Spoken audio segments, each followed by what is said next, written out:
outline.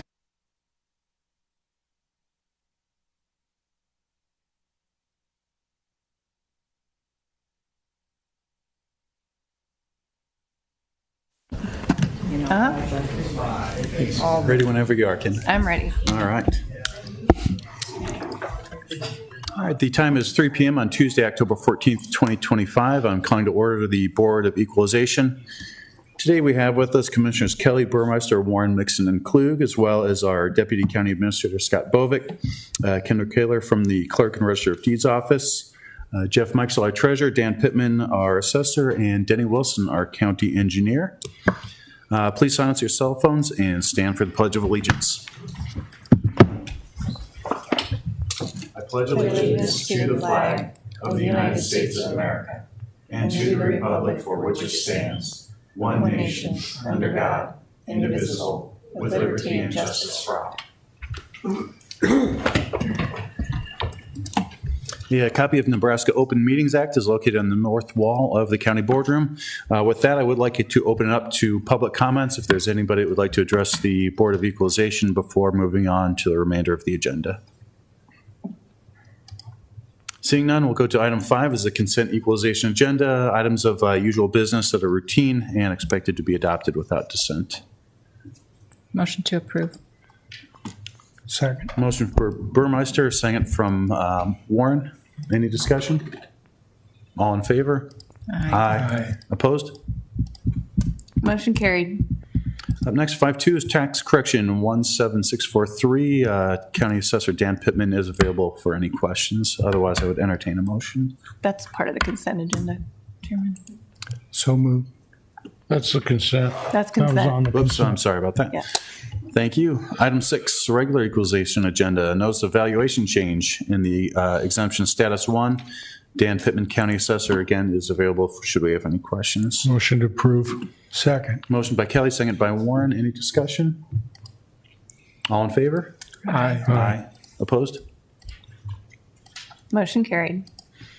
All right. Item 6.2, Resolution 2025-276, set the 2025-26 levy allocation. Cassie Young, Administrative Tech.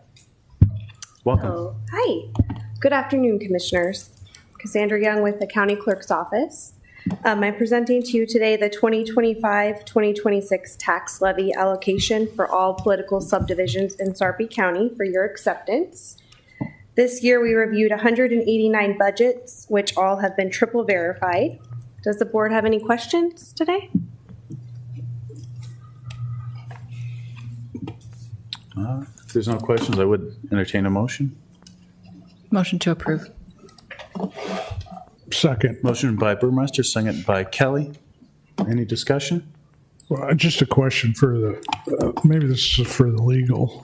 I mean, why do we have to approve levies set by other entities?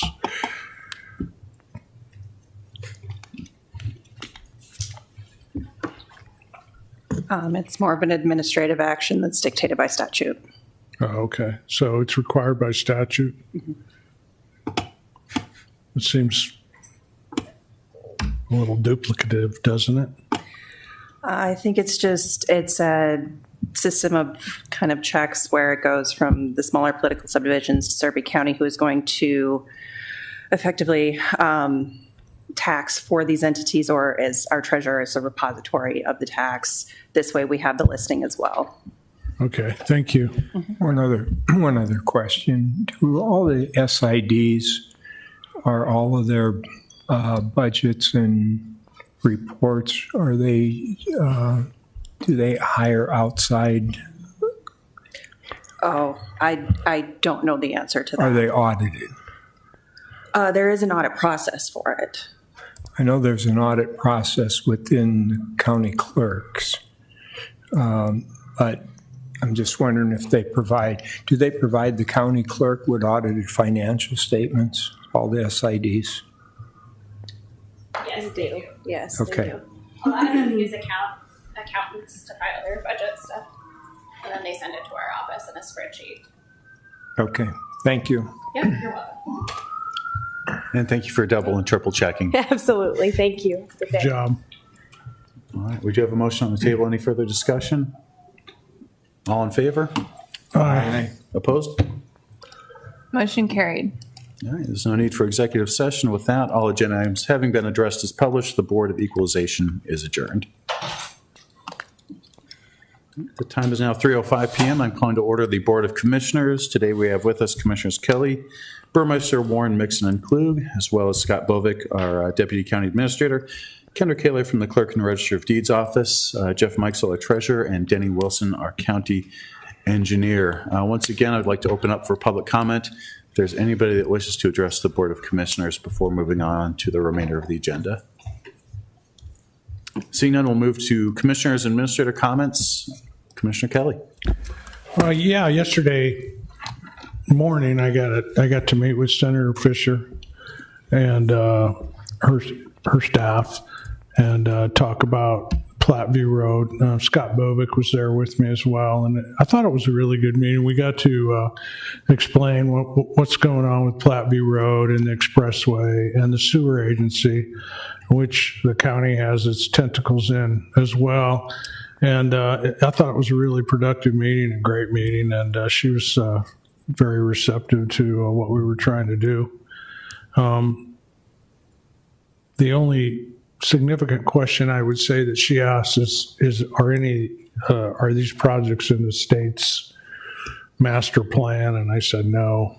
And I think that's something we got to start lobbying for, is to get those projects at the state level, because it's hard to get serious attention from the federal government if your state's not paying attention to your own projects. So I think that was the gist of it, but nevertheless, she sits on the Senate Appropriations Committee, and, so now in the last 3 months, I've been able to talk to both the chairman of the House Appropriations Committee, Representative Cole, and now Senator Fisher.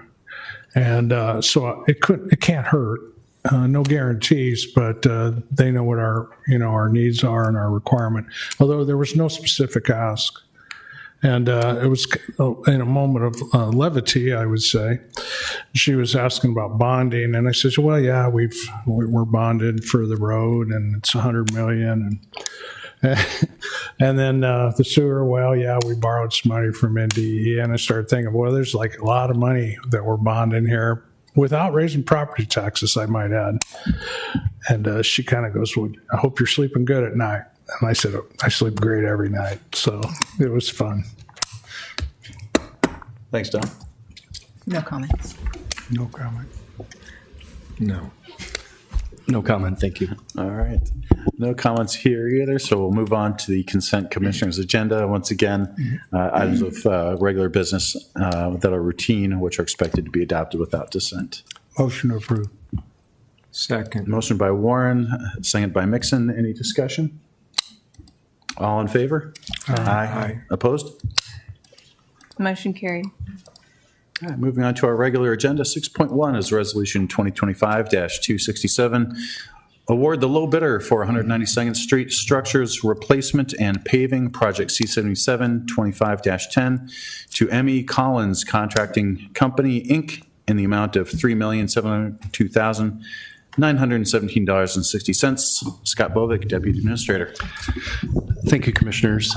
Again, this is a award of a bid to M.E. Collins on the 192nd Street Structures Project. What this consists of is a replacement of Bridge 172 and Bridge 173 on 192nd Street, just north of Platteview Road.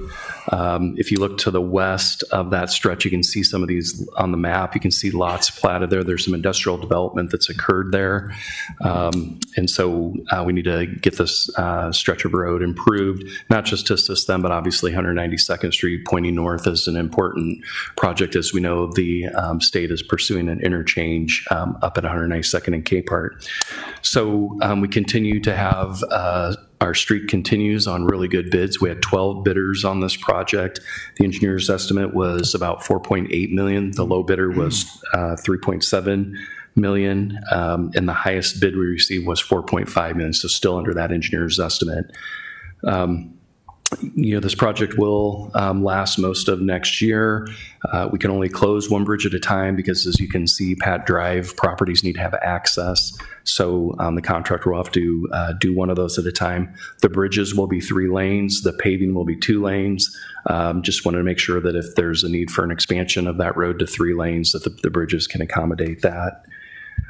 These 2 bridges were ranked number 6 and 7 on our bridge priority list. And so, a couple years ago when we were looking at those priorities, we picked these because we knew some development was happening. We knew they were ranked 6 and 7 on the priority list, and we're able to get them replaced here for less than what we expected because of the great bids.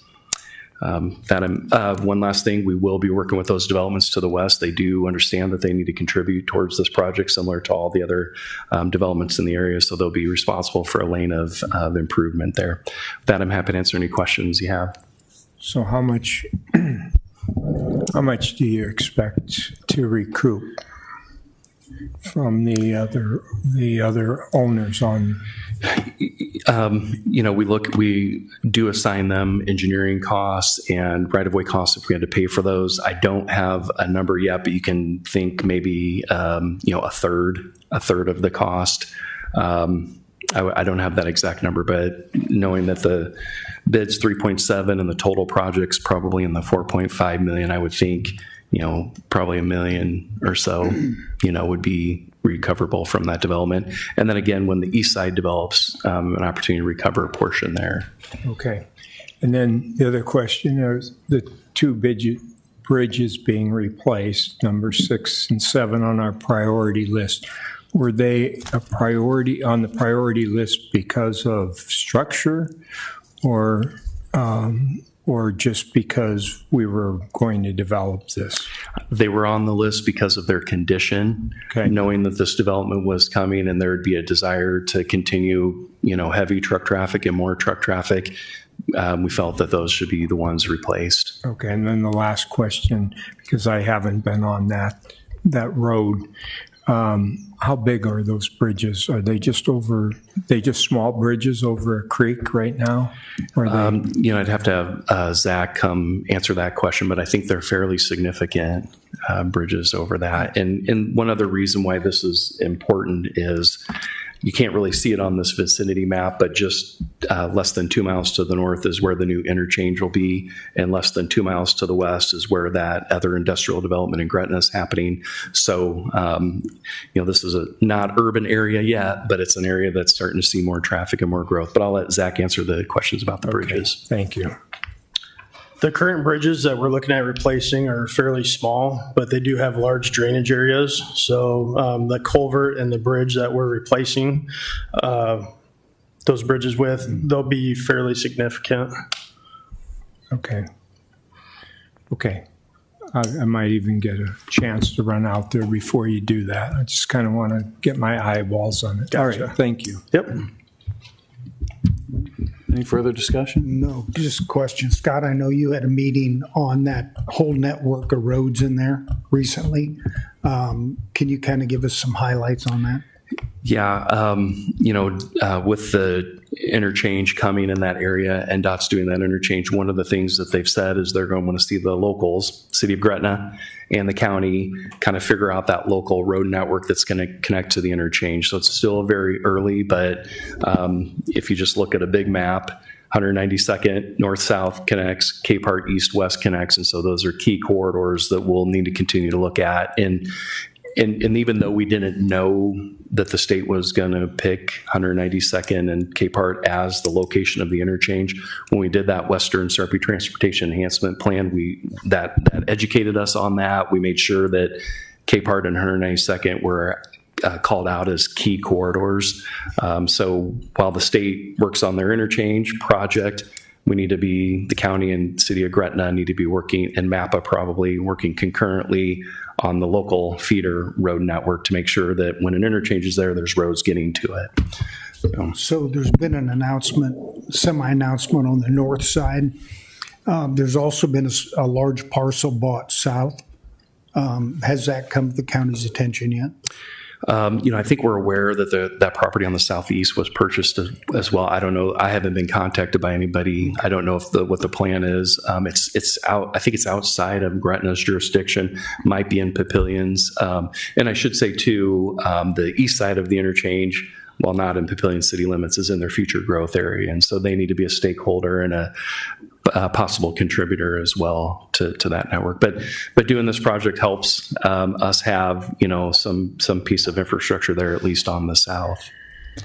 So are we being penny wise and pound foolish? If this is going to be a major corridor at some point, why don't we design a 4-lane bridge with pedestrian sidewalks on the side of it for future? I would assume this at some point is all going to be developed. I think I would say a 3-lane road can carry traffic for a long time. This area is not. This is in the long-term sewer agency plan, so it probably won't see development. I would tell you your higher priority roads are Capehart, to the west of the interchange. I think we really probably need to figure those out before we kind of add on to this one. But I think we'll get some clarity on that in months, 6 months, 3 months, 6 months. And try to what the state will want to see is funds program for these local roads, not necessarily building them next year, but having funds program. So that'll be something we'll need to work on here over the next year or two. I think the interchange early talk is construction 27 to 2030, and that seems like a long ways away, but it's pretty close. That's an aggressive schedule, but it gives us a year or so to plan and figure out priorities. I would say too, and maybe just a thought to Zach, it might be maybe some before and after pictures. So if we can go take some photos of what those look like now, and then you can see it after, those are, oftentimes kind of eye-opening how much different it is from the bridge. Any further discussion or questions? Motion to approve. Exactly. Motion by Warren. Second by Mixon. Any further discussion? All in favor? Aye. Opposed? Motion carried.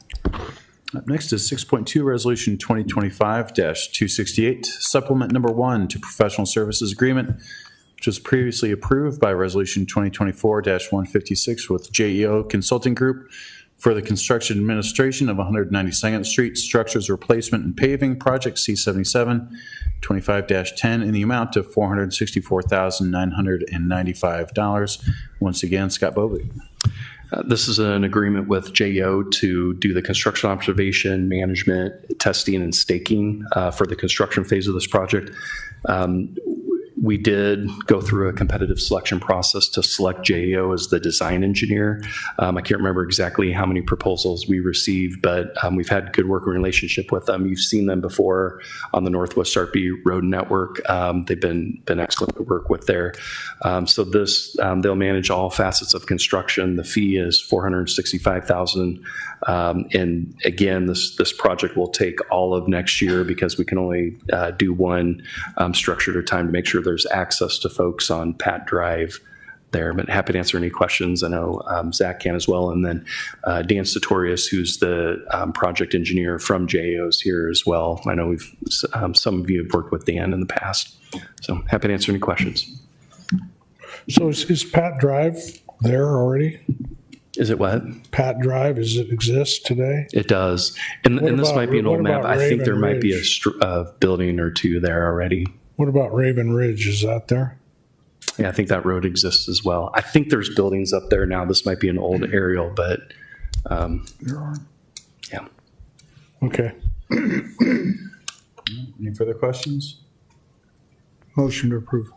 Second. Motion by Warren, second by Kelly. Any further discussion? All in favor?